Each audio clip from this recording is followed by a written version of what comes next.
그들에게 이르시되 내가 너희를 전대와 배낭과 신발도 없이 보내었을 때에 부족한 것이 있더냐? 이르되 없었나이다.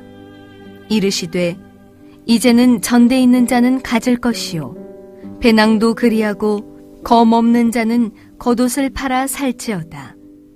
내가 너희에게 말하노니 기록된 바 그는 불법자의 동류로 역임을 받았다 한 말이 내게 이루어져야 하리니 내게 관한 일이 이루어져 감이니라. 그들이 여짜오되 주여 보소서 여기 검 둘이 있나이다. 대답하시되 족하다 하시니라. 예수께서 나가사 습관을 따라 감람산에 가심에 제자들도 따라갔더니 그곳에 이르러 그들에게 이르시되 유혹에 빠지지 않게 기도하라 하시고. 네, 오늘 우리 부족한 것이 있더냐라는 제목으로 말씀을 나누려고 합니다. 우리 옆에 있는 분들이랑 좀 인사하면 좋겠어요. 저는 당신이 있어 참 행복한 사람입니다. 이렇게 좀 인사할까요? 네. 네, 아유, 맞습니다. 네. 여러분 이렇게 매주마다 한 주에 한 번씩 뵙는 얼굴도 있고 또 집에서 같이 또 사는 가족들도 있죠. 그죠?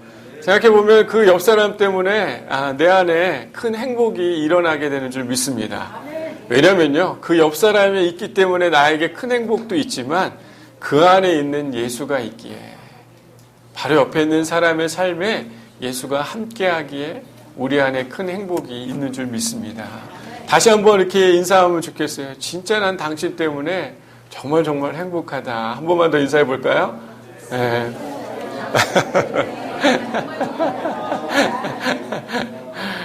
네, 맞습니다. 네. 여러분 참 얼마나 귀합니까? 그렇죠? 네. 별로 안 귀한가요? 귀하죠? 네, 맞아요. 얼마나 귀합니까?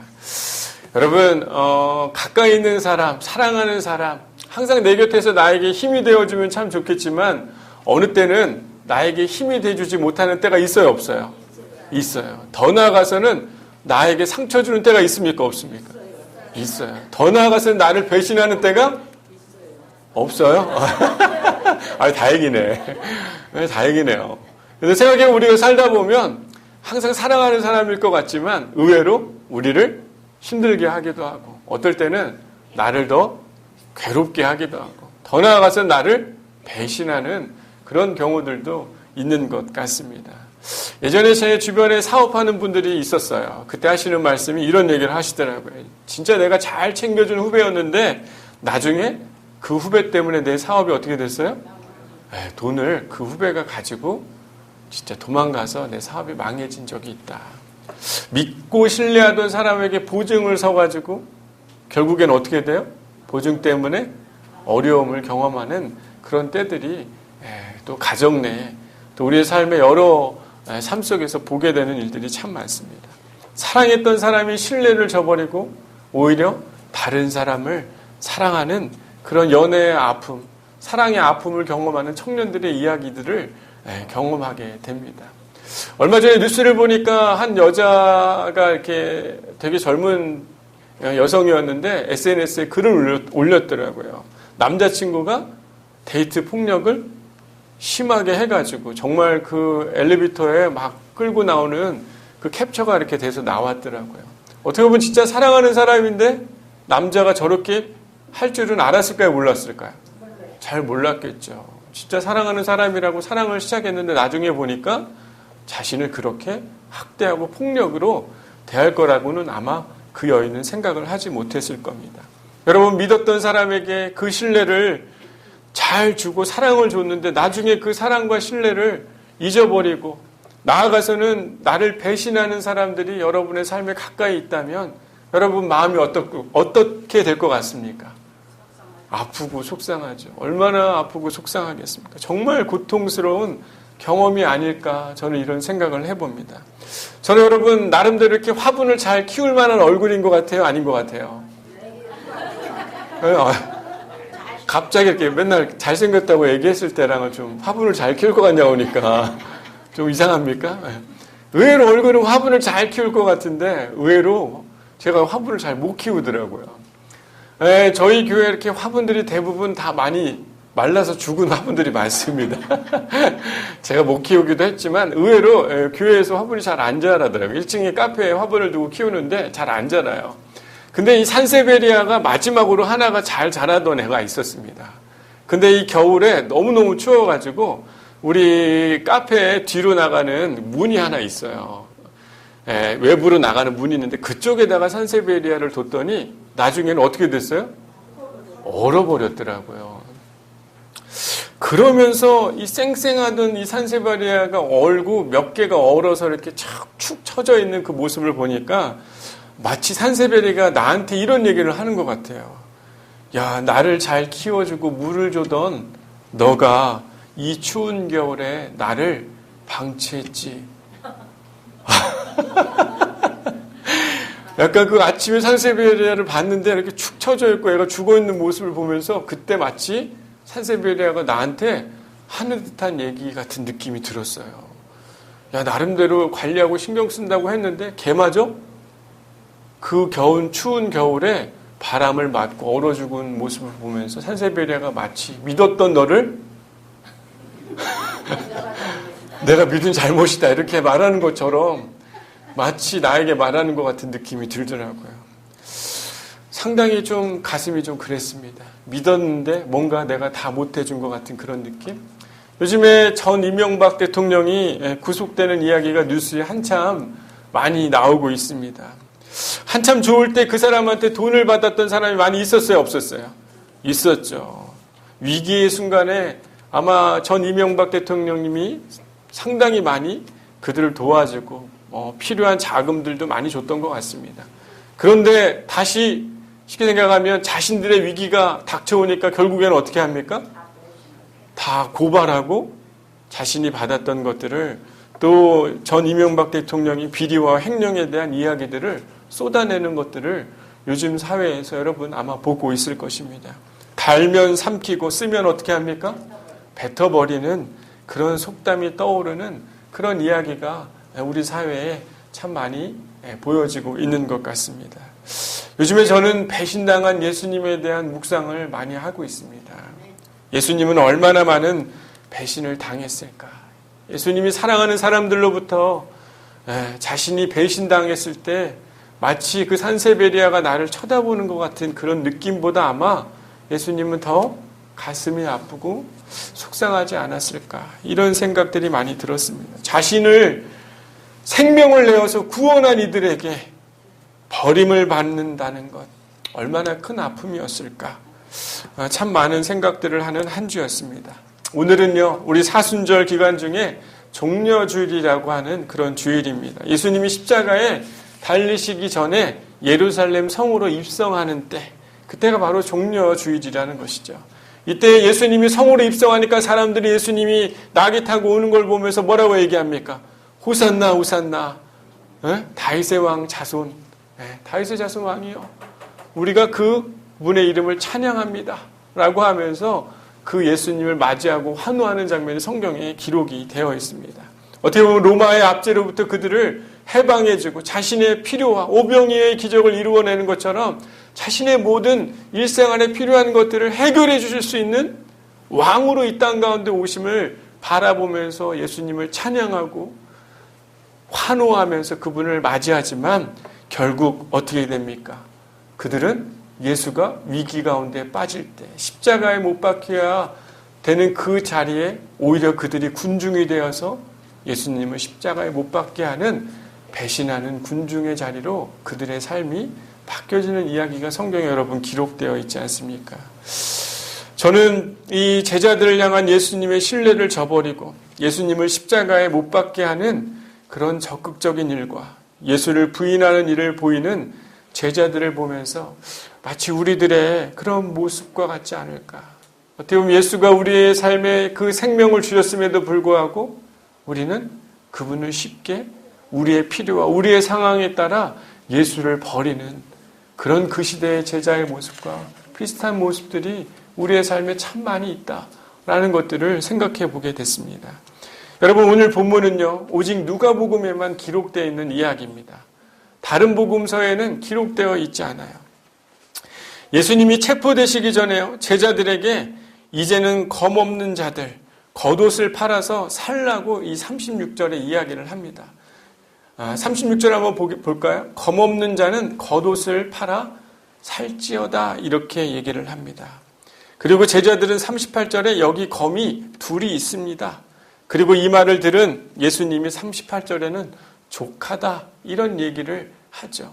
아마 여러분들은 이 본문으로 아마 설교를 들었거나 아마 여러 성경 공부를 다룬 적이 아마 거의 없을 거라고 저는 생각합니다. 오늘 본문은 아주 중요한 이야기를 하고 있어요. 마치 예수님이 제자들에게 쉽게 생각하면 칼을 가지고 저항하라는 이야기처럼 마치 들려줄 수 있습니다. 왜냐하면 겉옷, 여러분 이스라엘의 사람들에게 겉옷이 중요해요, 안 중요해요? 자기 전 재산이라고 제가 얘기했죠. 겨울에는 밤에는 덮고 자야 할 만한 것이었기 때문에 겉옷은 상당히 중요한 것이었어요. 쉽게 생각하면 예수가 겉옷을 팔아가지고 칼을 사라고 얘기한 것, 그랬더니 제자가 칼 둘이나 있다고 하니까 족하다라고 얘기하니까 마치 어떤 느낌이 들어요? 네? 예수님이 마치 칼을 사가지고 너희들이 뭔가 저항하라는 그런 이야기처럼 들려올 수 있지만요, 오늘 본문의 이야기의 전후 맥락에 있는 누가복음의 이야기를 잘 이해하면 오늘 예수님이 그 이야기를 하고 있는 것이 아닙니다. 여러분, 오늘 본문이 있기 전에요, 가룟 유다가 예수님을 팔 것에 대한 이야기가 여러분 성경에 등장하는데, 누가복음 22장 한번 말씀을 볼까요? 우리 23절 말씀, 22절 말씀, 21절이죠. 한번 보겠습니다. 시작. 그러나 보라, 나를 파는 자의 손이 나와 함께 상위에 있도다. 바로 누구입니까? 가룟 유다를 의미하는 거죠. 그리고 나서요, 24절 말씀 한번 볼까요? 시작. 또 그들 사이에 그중 누가 크냐 하는 다툼이 난지라. 쉽게 생각하면 예수님께서 마지막 만찬을 하신 후에 그때 가룟 유다가 나를 팔 것이다 얘기를 하고, 그 다음에는 어떻게 됩니까? 그 또 제자들이 그들 사이에 누가 더 큰가 싸움과 갈등이 있었다라고 누가복음에 기록을 됩니다. 그리고 나서 베드로가 예수님을 부인할 것에 대한 이야기가 우리 34절에 나오는데 한번 읽어볼까요? 시작. 이르시되 베드로야, 내가 내게 말하노니 오늘 닭 울기 전에 내가 3번 나를 모른다고 부인하리라 하시니라. 오늘 전후 맥락을 보니까 예수님이 이제 내가 십자가에 죽는다, 이제 마지막 만찬, 성만찬을 하고 나서 나를 팔 자가 있고, 근데 그때 제자들은 오히려 누가 더 큰지 다시 막 서로 싸우고, 나중에는 베드로가 부인하게 될 것에 대해서 예수님이 이야기하는 장면이 나오고 오늘 본문의 이야기가 시작되고 있는 것이에요. 여러분, 예수를 따르는 제자들도 어떻게 보면 예수님의 십자가의 죽음 앞에서, 예수님의 그 마지막 만찬 앞에서 오히려 예수님을 격려하고 예수님을 도와줘야 되는데 그게 아니라 오히려 그들은 어떻게 하고 있는 겁니까? 자신의 이익을 위해서 예수님을 팔 생각을 하고 있고, 어떻게 하면 더 예수가 이제는 뭔가 승리의 길, 십자가의 길을 간다고 하니까 어떻게 하면 내가 더 높은 자리에 앉으려고 생각하고, 나중에는 어떻게 해요? 오히려 기회가 되면 예수를 부인할 수 있는 상황이 될 수 있는 제자들의 모습을 오늘 누가복음이 아주 자세히 기록을 하고 있는 것입니다. 여러분, 어떻게 이런 일이 일어날 수 있을까요? 어떻게 보면 제자들이 십자가에 달리기 전에 이들의 이런 모습을 보면서 얼마나 우리는 우습습니까? 어떻게 예수가 죽기 전인데 어떻게 이런 모습이 나타날 수 있을까? 이런 생각들을 해볼 수 있지만 실제 우리들의 모습이랑 아주 똑같다는 것이에요. 예수를 따르는 것 같지만 정작 우리는 예수에 관심이 있습니까? 없습니까? 저는 별로 없는 것 같아요. 오직 자기 자신에게 관심이 많은 게 우리들의 삶인 것 같습니다. 예수는 끊임없이 자신의 생명을 내어서 우리를 구원해 주시기 위해 그 십자가에 오르는 그 길, 여전히 우리를 사랑하셔서 우리를 용서하고 우리와 함께 하시겠다고 말씀하시지만 여전히 뭐라고 이야기합니까? 여전히 우리는 우리에게 관심이 있고, 어떻게 하면 우리가 위기가 될 만한 예수를 버릴 수 있을까 생각하고, 어떻게 하면 우리 스스로 더 높은 자리에 오르기 위해 관심을 가지고 있는 것이 우리의 모습이 아닌가 생각합니다. 어떻게 보면 예수님은요, 우리를 구원하시기 위해 십자가에 오르는 것이 상당히 고통스러웠기 때문에 42절에 뭐라고 얘기합니까? 내 잔을 옮겨달라고 기도할 만큼 힘든 일이지만 이 세상을 향한 하나님의 신뢰, 인간을 향한 하나님의 사랑이 그 십자가 안에 있기에 그 예수가 하나님의 신뢰를 저버리지 않고 인간들에게 그 사랑을 행하지 않습니까? 예수님은요, 자신들의 삶에 모든 것이 꽂혀있는 제자들에게 뭔가 환기를 시키는 이야기를 오늘 본문의 말씀에 처음으로 시작을 합니다. 35절에 뭐라고 말하는지 한번 읽어볼까요? 시작. 내가 너희를 전대와 배낭과 신발도 없이 보내었을 때 부족한 것이 있더냐. 여러분, 이 이야기가 쉽게 생각하면 자기 자신들에게 꽂혀있는 제자들에게 뭔가 이야기를 환기시키는 이야기를 예수님이 하신 거예요. 던진 겁니다. 부족한 것이 있더냐. 여러분, 이때가 언제냐면 70인을 따로 세워가지고요, 그들에게 하나님 나라를 선포하도록 그들을 보냈던 장면 여러분 기억나실 겁니다. 그런데 보내고 왔더니 그들 안에 아주 놀라운 경험들을 하고 왔어요. 놀라운 권능이 나타나가지고 귀신들도 우리에게 항복했습니다 라고 이야기할 만큼 그들 안에 하나님의 모습을 경험하고 그들이 아무 것이 없어도 하나님의 말씀을 따라 순종해서 복음을 전했더니 하나님이 주시는 큰 기쁨과 은혜들이 있었던 것들을 그들이 경험했던 이야기가 누가복음에 등장을 하죠. 근데 예수님이 그들의 고백을 듣고 나서 뭐라고 얘기하냐면요, 예수님이 성령으로 기뻐하시며 누가복음 10장 21절 24절에 이렇게 얘기합니다.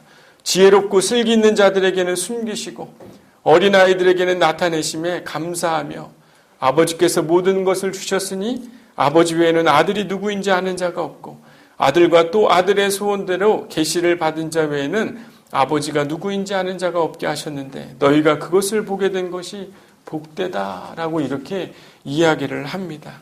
이게 무슨 말이냐면요, 겸손한 자들에게는 하나님의 능력을 보이시고 하나님 아버지와 그의 아들인 예수를 알고 따르는 자들에게는 하나님의 특별한 은혜가 있음을 예수님의 성령이 기뻐하심으로 그들에게 이야기를 했다는 것입니다.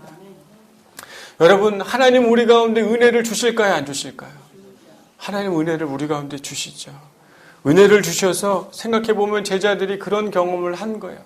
전대와 배낭이나 모든 것들을 가지고 가지는 않았지만 하나님이 그들에게 놀라운 권능을 임하게 해서 그들에게 은혜의 경험을 주셨던 것이죠.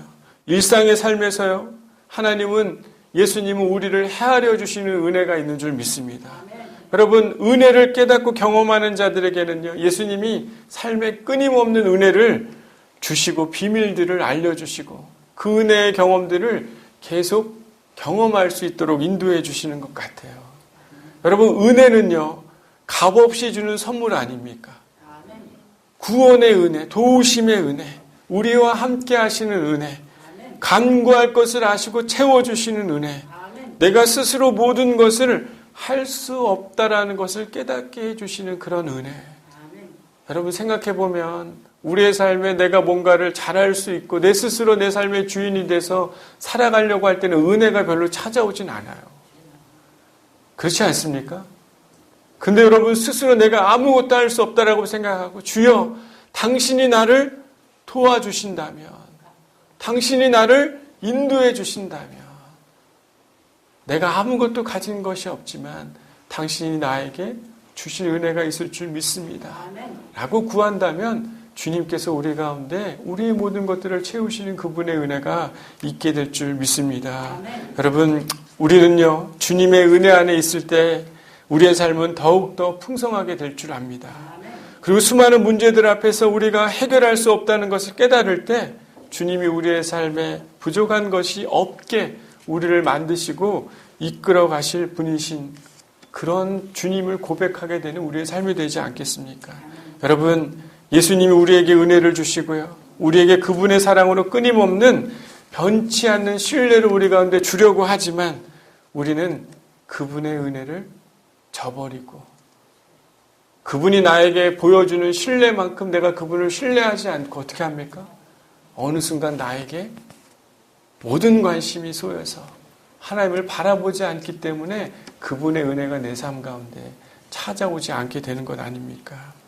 여러분, 예수님이요, 제자들에게 뭐라고 얘기했냐면 부족한 게 있느냐 없느냐?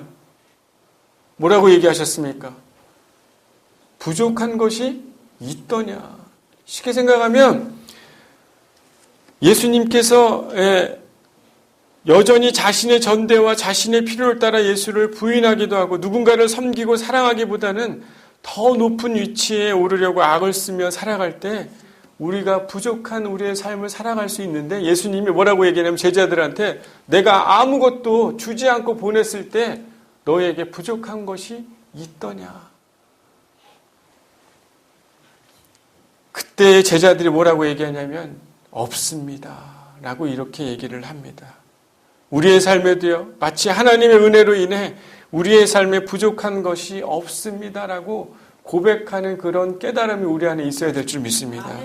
오늘 본문 이야기 중에 잘 해석이 안 되고 오해를 불러일으키는 부분이 있는데요. 36절에 보면 제자들에게 예수님은 이제는 전대 있는 자는 가질 것이요 배낭도 그리하고 검없는 자는 겉옷을 팔아 살지어다 이렇게 이야기를 합니다. 이 말씀은요 반어법이에요. 반어법. 야단을 치고 있는 것이라고 보면 됩니다. 예수님은 제자들에게 내가 전대와 주머니와 신도 없이 보냈어도 부족한 것이 없도록 너희에게 하나님의 은혜를 깨닫게 하고 모든 것을 더해 줄 텐데 너희가 아직도 깨닫지 못하느냐라고 이렇게 이야기를 하는 거예요. 깨닫지 못하면 그럴 거면 차라리 돈 때문에 배신할 가룟 유다를 생각하면서 돈을 챙겨 넣을 전대를 사고 그리고 무서워서 배신할 베드로를 생각하면서 예수님이 배낭을 메고 도망쳐버리고 매일 자신들이 더 높다고 높은 자리에 있어야 한다고 말하는 제자들을 생각하면서 그렇게 싸울 거면 차라리 겉옷을 팔아서 칼을 사서 강도처럼 꾸미고 다녀라 라고 이렇게 오히려 예수님이 제자들을 질책하고 있는 것입니다. 이런 반어법으로 제자들에게 이야기를 하고 계시는 것이에요.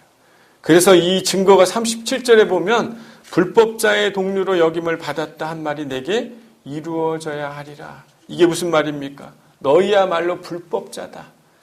칼을 가지고 다니는 불법을 행하는 자, 여호와의 법을 따르지 않는 자, 자신의 전대, 위기 때 예수를 배신할 자, 어떻게 하면 자신이 높은 자리에 오르려고 하는 그 제자들을 보면서 너희가 마치 불법자이고 내가 너희들과 같이 다니는 동료와 같이 사람들이 나를 보게 되리라고 이야기하는 이사야 예언이 마치 이루어지는 것 같다라고 이렇게 예수님이 이야기를 하고 있는 것입니다.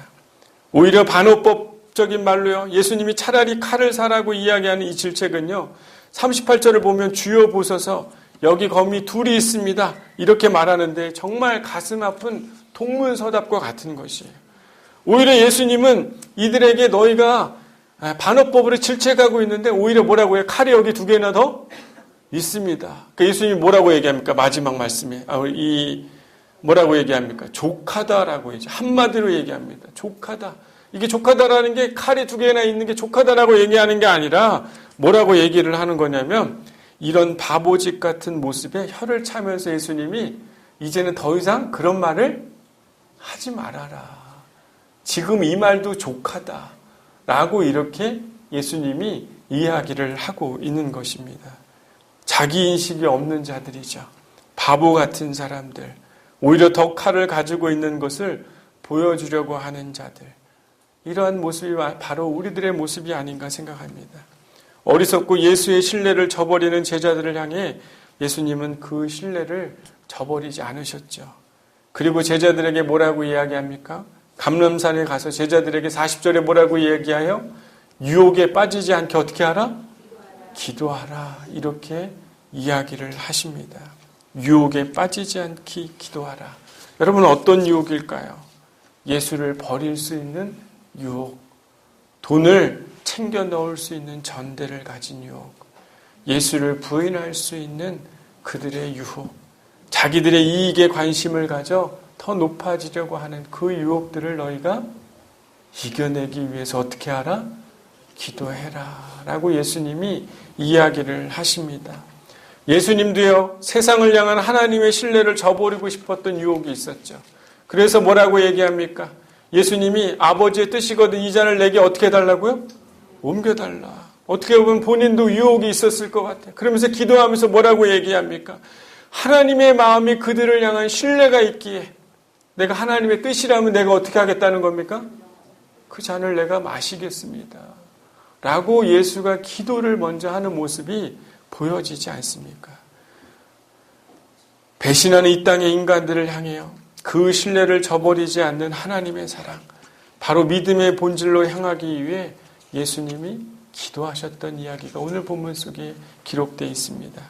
우리는요, 예수를 버리고 가룟 유다처럼 자신의 이익을 위해 전대를 사고 위기의 순간에 예수를 떠날 수 있는 배낭을 사고 심지어 자신의 기득권과 야망을 위해 가장 소중한 겉옷을 팔아 칼을 사려고 할 때 우리는 예수님께 나아가 기도해야 될 줄 믿습니다. 예수를 배신한다면요, 우리는 정말 그분의 마음을 아프게 할 수 있는 것입니다. 여러분, 우리는요, 잃어버린 본질을 찾아야 될 줄 믿습니다. 바로 전대와 배낭과 신발이 없어도 우리가 그분에 의해서 보내졌을 때 하나님의 나라와 영광을 전하게 되는 그때 놀라운 능력과 은혜를 경험하면서 하나님을 볼 수 있었던 그 복된 자리로 예수가 그들에게 경험을 줬던 것처럼 그때 내가 너희들을 보냈는데 부족한 것이 있었냐라고 물었을 때 제자들이 뭐라고 얘기했습니까? 없었습니다. 부족한 게 없어야 되는 사람들인데 부족함이 있게 되는 이유는 언제예요? 자신의 전대를 마련하려고 하고 예수를 부인하려고 하고 자신의 이익과 이득을 위해서 예수를 버리고 자신이 높아지는 것을 선택하게 될 때 우리의 삶은 자연스럽게 부족함이 있게 되는 인생이 될 수 있음을 예수가 제자들에게 알려주고 있고 지금 시대를 살아가고 있는 우리들에게도 예수님이 그 말씀을 하고 있는 것 아니겠습니까? 여러분, 마이크로소프트 세 번째 CEO가 있습니다. 그 사람의 이름은요, 사티아 나델라라는 사람입니다. 이 사람이 히트 리프레시라는 책을 썼어요. 근데 이 책에 이런 내용이 있더라고요. 마이크로소프트 회사의 가장 그 수익이 되는 게 뭐냐면 소프트웨어, 윈도우라는 프로그램입니다. 그리고 뭐 오피스 프로그램이 쉽게 생각하면 마이크로소프트 회사의 큰 수익이에요. 그런데 이 세 번째 CEO인 나달레가 보니까 뭔가 본질을 잃어가고 있는 마이크로소프트 회사를 봤습니다. 어떻게 하면은 윈도우를 많이 팔고 소프트웨어를 많이 팔고 돈을 벌까 이런 관심을 갖다 보니까 고객들이 윈도우의 마음을 떠나기 시작했다는 것들을 보게 된 거예요. 결국에는 이 사람이 윈도우 10을 무료로 업그레이드를 시켜줍니다. 그때 많은 사람들이 이렇게 얘기를 했어요. 적자가 일어날 거다. 약 14조 이상의 적자가 일어날 거다, 분명히. 그런데 어떻게 됩니까? 그 수많은 사람들의 우려에 비해서 4년 만에 누적 성장률이 한 60%가 보여주고요. 하나로는 781조가 되는 그런 기업 자산을 생산하게 됩니다. 돈을 쫓다가 기술로 사람들을 편하게 하고자 세웠던 마이크로소프트 회사의 본질을 그들이 다시 찾기 시작했더니 쉽게 생각하면 그들의 사업이 어떻게 된 거예요? 번영이 되고 놀라운 성장을 이루게 됐던 이야기가 그 책에 쓰여져 있더라고요. 여러분, 본질적인 것을요, 우리가 다시 쫓기 시작하면 분명히 우리의 삶에는요, 하나님이 주시는 은혜가 있게 될 줄 믿습니다. 여러분, 변화가 필요하는 그 순간요, 가장 본질적인 가치를 여러분 붙들기를 소망합니다. 이때 히트를 친다는 것이에요. 이때 무엇인가 하나님이 주시는 은혜가 있다라는 것이에요. 제자들에게 묻고 있잖아요. 너희가 전대도 없고 배낭도 없고 신발도 없이 내가 보냈지만 그때 너희가 부족함이 있었느냐? 제자들이 뭐라고 얘기했어요? 없었습니다. 여러분, 예수님에게 제자들에게 이렇게 하나님의 나라와 의를 구하며 아무 것이 없이 나를 믿고 나아갈 때 부족한 것이 없지 않았냐라고 말씀하셨듯이요. 사랑하는 양문교회 여러분, 가장 본질적인 예수님을 향한 신뢰를 여러분 회복하시기를 바랍니다. 하나님이 이 땅에 있는 인간들을 향한 신뢰를 보이시고 예수님을 보내주신 그 사랑의 본질을 우리가 깨닫고 잃어버린 그 주님을 향한 사랑의 본질만 붙든다면 여러분, 우리의 삶은 분명히 달라질 수 있습니다. 우리가 예수를 지금 버리고 떠나고 포기하기 때문에, 우리의 욕심을 따라 우리의 무엇인가를 가치를 쫓기 때문에 우리의 삶이 자유롭지 못하는 것이, 더 나아지지 못하는 것입니다. 여러분, 이 사실을 진짜 깨닫게 되기를 바랍니다. 여러분, 사순절 기간에요, 정말 주님이 여러분을 위해서 십자가에 돌아가신 그 본질적인 그 진리만 붙든다면 여러분이 고민하고 있는 문제, 두려워하는 문제, 해결되지 않을 것 같은 문제, 부족함이 있었느냐? 라고 예수님이 말씀하는 그 질문에 여러분이 부족한 것이 하나도 없습니다. 라고 말하게 될 하나님의 은혜가 여러분을 찾아올 줄 여러분 믿게 되기를 바랍니다. 여러분, 유혹에 빠지지 않기 기도하라고 예수님이 이야기했죠. 여러분들도 기도하기를 바랍니다. 예수를 버릴 수 있는 유혹, 내 스스로 나의 삶에 이익을 얻으려고 하는, 전대를 가지려고 하는 욕심, 예수를 부인하려고 하는 그런 모습, 자신들의 이익과 높아지려는 것에 관심을 가지고 그것에 혈안이 되어서 살아가고 있는 그 삶을 여러분이 내려놓고 주님만 따른다면 분명히 그 하나님의 사랑을 믿는 그 믿음의 본질만을 붙든다면 예수님께서 여러분에게 다시는 겉옷을 팔아 칼을 사지 않아도 되는, 전대를 사지 않아도 되는, 배낭을 사지도 않아도 되는 그런 하나님의 인도하시는 은혜의 길로 여러분을 인도하시고 이끌어 가실 줄 믿습니다. 여러분, 주님을 다시 붙들기를 소망합니다. 예수가 여러분 우리를 향한 그 신뢰를 한 번도 저버리신 적이 없잖아요. 근데 우리는 어떻게 하면 예수를 한번 떠나볼까? 아니, 예수라는 분이 내 삶에 가까이 있다는 느낌을 갖지 못할 수 있는 그런 삶을 우리는 선택한다면 우리는 깨어서 기도해야 하는 것이에요. 주님이 나에게 은혜 주실 줄 알고, 내가 아무것도, 전대, 배낭, 신발 아무것도 없어도 나를 부족함이 없게 하실 수 있는 주님을 붙들기 위해 여러분 기도하는 저와 여러분이 되기를 소망하고, 특별히 여러분이 이 사순절, 이 고난주간 때 여러분들 특별히 기도해야 될 제목이 있으시죠? 주님이 여러분에게 찾아와서 이렇게 질문하는 음성을 듣길 바랍니다. 너희가 부족함이 있겠느냐 없겠느냐? 부족함이 있더냐라고 말할 때 주여 없습니다 라고 말할 수 있는 하나님의 은혜가 저 여러분의 삶에 찾아오는 특별한 한 주가 되기를 소망합니다. 기도하겠습니다.